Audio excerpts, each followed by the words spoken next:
Everyone wants to find true love. It's what we've been taught as kids by watching Disney movies, but there seems to be some type of disconnect going on with our generation and being able to find those interactions, especially post COVID. Everyone wants to date, but people don't want to be in the dating apps anymore. So, what can you do? Let's go.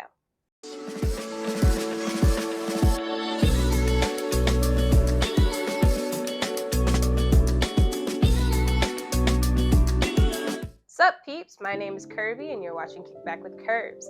And today we're going to be talking a little bit more about dating advice. I have a video out already that had talked about good tips in terms of dating profiles because back then I was a swipe master, if you will. However, I've noticed myself and from talking with different friends and also hearing different trends online, it feels like dating apps are no longer the way we should be going, which is why I think a lot of our feeds have been saturated, really oversaturated with Bumble and Hinge and Duet. Or maybe it's just my algorithm because I did delete and block all those, so maybe they're trying to reel me back in. And from what I'm seeing and what I'm hearing from friends, families of all ages, and people from different backgrounds and ethnicities, it just feels kind of hard.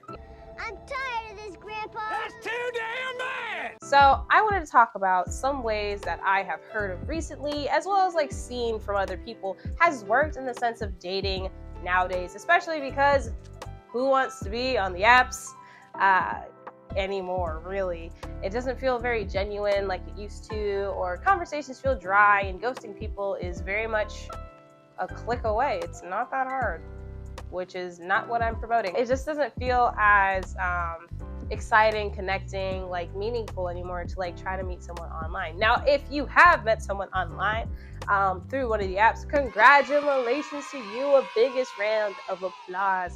But if you're like me, who has tried the apps, multiple apps in multiple locations, and even abroad, if you will, it feels like there's got to be another way. So I'm going to state some ways that I have found has been great with finding people, even just having that human interaction again, which could then lead from friends to dating. Because why would you want to date someone that you want to be friends with? Or at least that's my mindset. So you do you. But anyway, let's get into it. So starting off, like I just said, there's a lot of human interaction, physically meeting, getting those soft skills and nonverbals that people are kind of yearning for nowadays. Heck, we're going back into the whimsy full speed. People are trying to go to photo booths again, buying disposable cameras, actually being in, or touching grass. My gosh, touching grass was one of the most searched things, or at least most posted thing last year. So how do we get back to these actual interactions?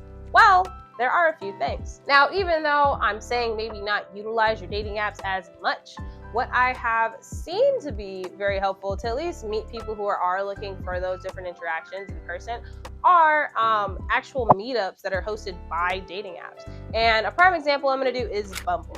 Bumble has a lot of IRL parties, or at least they did in the past year, and I think they will be continuing that just because Bumble got the honey, to say, for lack of a better word. I've gotten to go to a few of them, and I've actually connected with a good amount of people. In those scenarios, they have been free to enter. They normally say you have to show your actual account. So that's why I didn't delete my accounts. I just deleted the apps. I paused my accounts because I'm not really using them and I'm not paying for it. There are IRL meetups for these dating apps, especially if you're utilizing their service already. I would say look in your area, see what's around for these actual dating apps where they're actually hosting in-person events for you to take part of. And that people are hopefully looking for what you're looking for. It doesn't have to be a full-on relationship, just human interaction. Or, might be walking out of there with your soulmate who you never would have known if you did not go to that event. So check that out first. Next up, I would definitely recommend kind of joining clubs and hobbies. Now, joining clubs and hobbies, not just for the explicit goal of finding and dating a person, but also because you tend to vibe with people that matches well with you.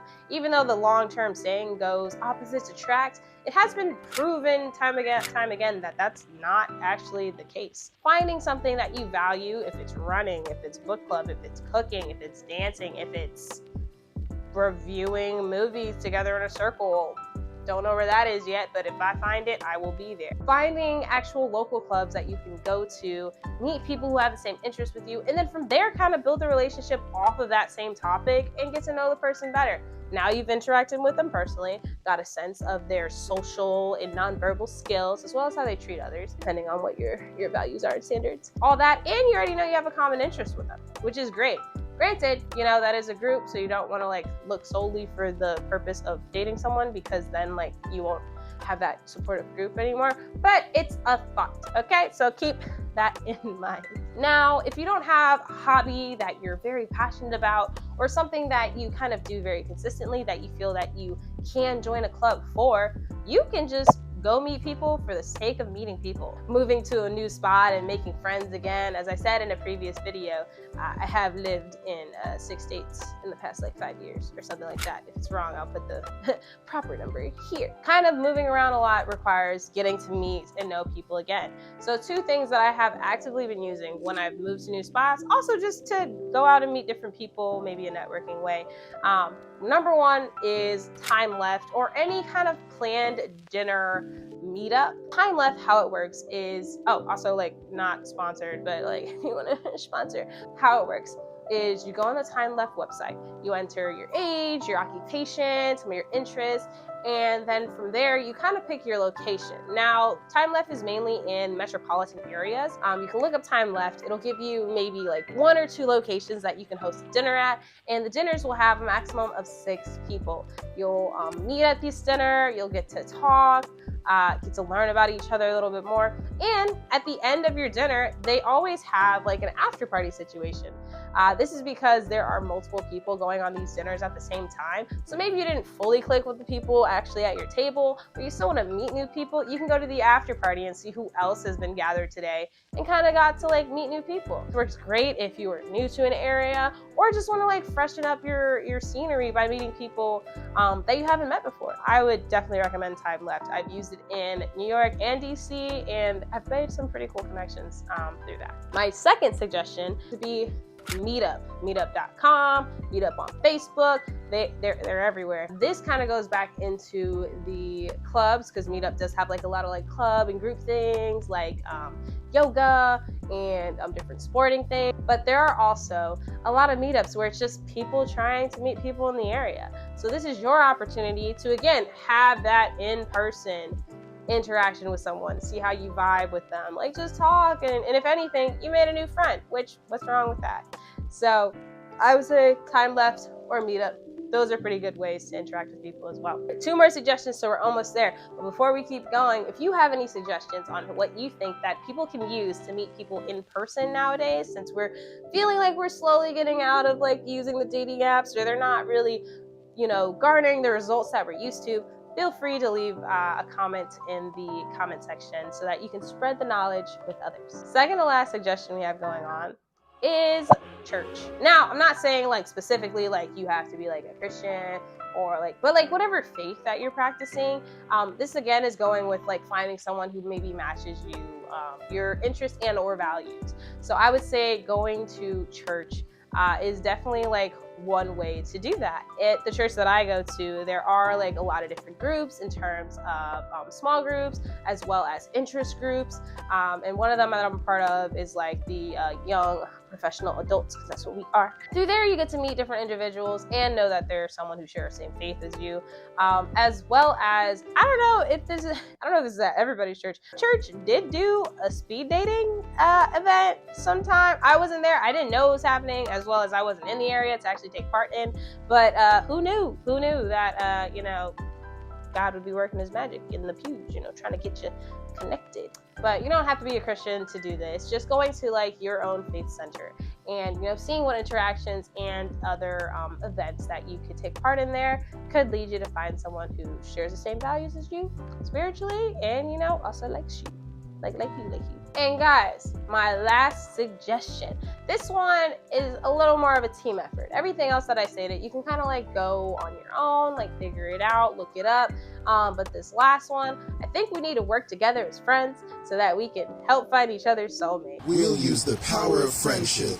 And this is my last suggestion: asking your friends and or people that you know in the area. Having someone who knows you tell you that someone is right for you helps, get through the barriers of like, okay, like how are they actually, like, what do I need to know, like kind of all the small talk. And your friend at the end of the day should have your very best back. Back in the day, this is how people used to get married. Granted, back in the day, there was also like, different expectations, and like women have more right now, so you're not really required to have somebody, which like, yay women, but actually having someone who can stick up for you, to put your hat in the ringer for someone that might match with you is the way to go. And guys, this works for you too. I want you to know that all the suggestions that I stated also refer to you all.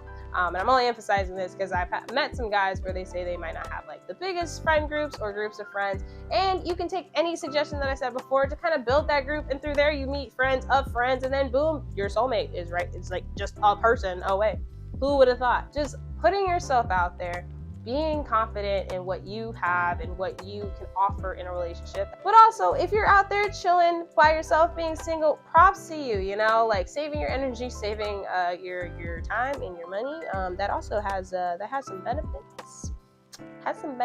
But for our peeps who are looking for a love bug to snuggle up with, I would say try to at least put one of these suggestions in your pocket and use it in the next month. I am putting you on a timer because I'd also love for you to come back and say like, what worked? What did you notice? Like, how did it make you feel? Is this something you've already done and you think that it could be improved in some way?